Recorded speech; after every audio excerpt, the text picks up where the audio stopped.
Buenos dias, fellow gamers. My name is Sid. How you guys doing? Today I got another banger video for you, and this time it is about the Death Master, Harrow. Saren is the fastest nuker. Hey, what's going on? Then again, Vault is pretty good at nuking too. Larry, what the hell are you doing? Barry, you can't just... Oh. What about Equinox? Larry! But hey, Neja is pretty good too, right? Hear me out.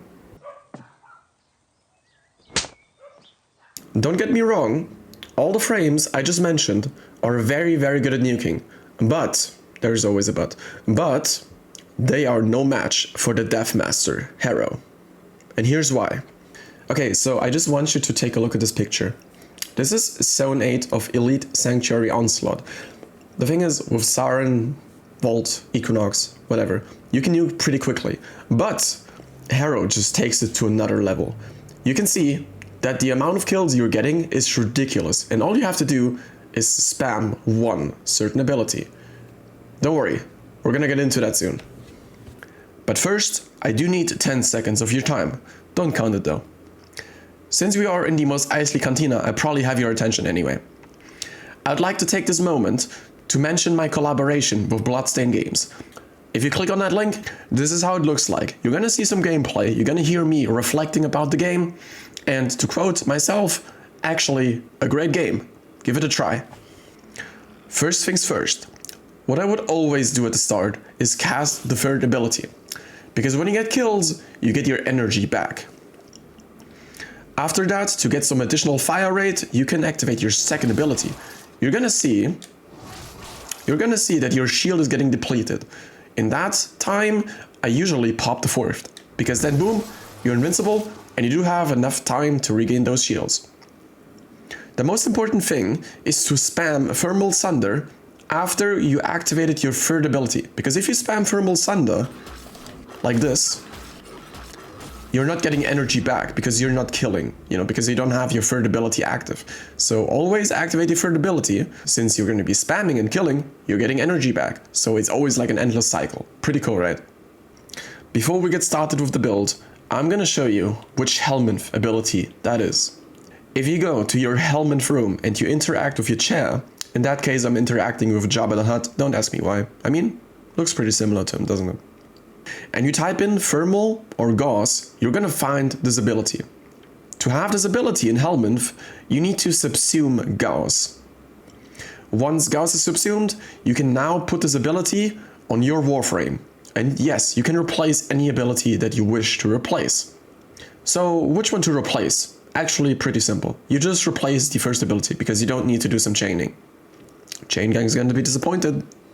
For the primary weapon build, I'm using the Kuva Ogress, and yes, I did name it Master of the High Ground because I'm a huge Star Wars fan. Out of all the Ogress builds I have, I use this one the most. So what do we have? We have Primary Merciless because we don't need Deadhead. We also have Vigilante Supplies just to make sure we don't run out of ammo, and we also have that juicy 10% crit chance, which we have because we're also using Vigilante Armaments.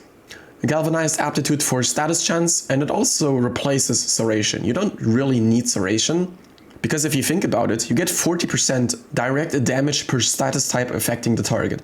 Multiply that with 2 when you have 2 kills, and that's 80%. Okay, now calculate. 80%, 1 time for puncture. 80%, 1 time for corrosive, that's 160. 80%, 1 time for slash, if you inflict it, that's 240. 80% for blast. So as you can see, we're already over 300% damage, which is very nice. You could put in Serration as well, but I just like having the multi-shot. Prime Firestorm, of course, for that a very, very beautiful blast radius. Heavy Caliber simply to spread the damage. Galvanized Chamber, because multi-shot is always nice and you get more multi-shot with the Galvanized mod. To the MVP mod, probably my favorite mod in this build, Nightwatch Napalm. Rocket Dispense Napalm, inflicting 30% damage over 6 seconds across 90% of the explosion area. So you basically shoot at an area and it leaves like a sonar flare. Toxin, because my Kuva Ogress does have electricity. And El Gran Final, the Riven, Ogress Satiata. Damage, multi-shot, minus zoom. Actually a great roll. There's people that have plus heat on it, but I don't need it. Before we get started with the Death Master build, I'm gonna give you some shard suggestions. If you don't want to use Madarai, if you don't want to use Natural Talent, you can go for 2 yellow shards that improve casting speed. What else you can do is you can go with the blue Azure Archon shard and you can go for Energy Max. Or, option number 3, you go for the Crimson Archon shard and just add a bunch of ability strength. You can mix it up though. For example, you can say, okay, I want 2 red ones, I want 2 yellow ones, and I want a blue one that increases the energy max. Or you can go for another yellow one that also increases the effectiveness on energy orbs. If you have that 2 times, can easily replace Arcane Energize, which allows you to have another slot for another Arcane. On to the Grim Reaper build. As you can see, I replaced the first ability with Thermal Sunder. When it comes to the Arcanes, Arcane Energize, you can swap that out. Like I said, if you have those shards that increase the effectiveness of orbs, you don't need Energize, and you can literally go for something else. Like Molt Efficiency, that gives you duration. For the second Arcane, I'm using Molt Augmented. That is a 60% strength if you sum it up. For the mods, in the Aura slot, I'm using Growing Power. We also have range mods, like Cunning Drift, Augur Reach, Stretch, and of course, Overextended. Now you're wondering, hey wait, Overextended reduces the ability strength that you have. Yes, which is why we have Blind Rage, which increases the strength. Then again, now you must be wondering, okay, what about your ability efficiency? Well, don't be a Karen, I got you. That's exactly why we have Archon Flow to cover our energy. But it gets even better. Enemies killed by cold abilities have 10% chance to drop an energy orb, cooldown 10 seconds. I think you might know where this is going to, you might have a clue. The thing is, since Thermal Sunder doesn't only trigger heat, you can also trigger cold. So if you see that the enemies are about to die, you basically just hold that ability down to cast cold, which means you're gonna kill them with cold. So they're gonna drop an energy orb, which then triggers Arcane Energize / the Archon Shard that increases the effectiveness of energy orbs. Also, Umbrella Intensify to have some strength and Primed Continuity for some duration. For the main mod, Archon Vitality, you do have a little bit of health, that's good. But why would you equip this mod? Well, continue reading. Status effects from abilities that deal heat damage will be applied twice. So, since we're spamming Thermal Sunder with heat, it's getting casted twice. So, twice the damage. Pretty nice, right? Okay, so I showed you all the builds. How does this actually look when you're playing in Elite Sanctuary Onslaught? I got you. Okay, so I made a clip of metal, that's why the quality is not that good. But anyway, I'll show you. As you can see, I did cast my third ability in advance, okay? And once you got that going, you can literally start spamming. Look at all those kills you're getting. That is ridiculous. If you just take a look at the mini radar, you can just see that they spawn and they just die. Like, it doesn't matter if you have an Equinox, it doesn't matter if you have a Siren, because at some point, if they spam that, Zimaris is gonna block their abilities. But our first ability cannot be blocked. And our first ability is our spam ability. Hold on, boy. It gets even better. Now we're getting into Zone 8. Don't get me wrong, Harrow might be the fastest nuker. Well, especially when it comes to the first 12 plus waves.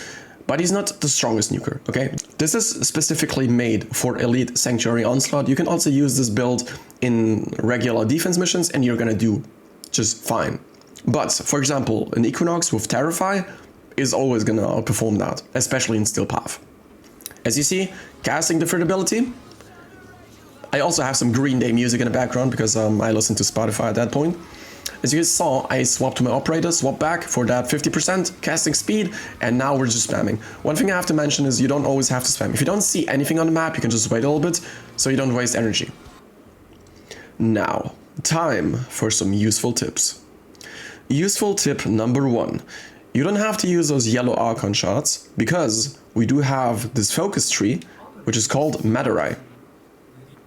So, what does Madarai offer? Well, you do have a 50% casting speed on switching to Warframe. That means, if you go to your operator and you switch back to your Warframe, you do have a 50% casting speed. I think it's for like 20 seconds. That being said, if you do have Madarai, you don't need to use these yellow shards and you can literally go for something else, like red ones that increase the damage. Useful tip number 2.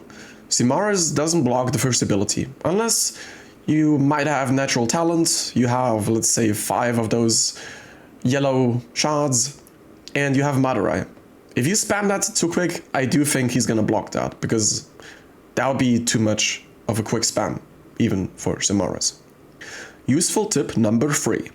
Here's something not a lot of players do know.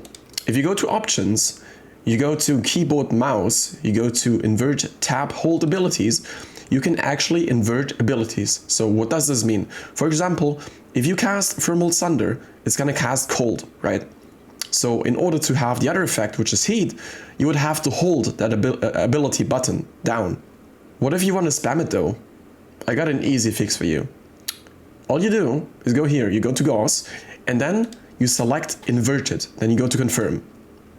Plus, if you're playing on controller just like me, you basically just go here to controller, and you can do the exact same thing. You know, you just go here, you go to Gauss, and you go to inverted. Boom. Alright, yo, that's gonna do it for this video. If you like this video, make sure to like and subscribe, and I'll see you guys in the next one.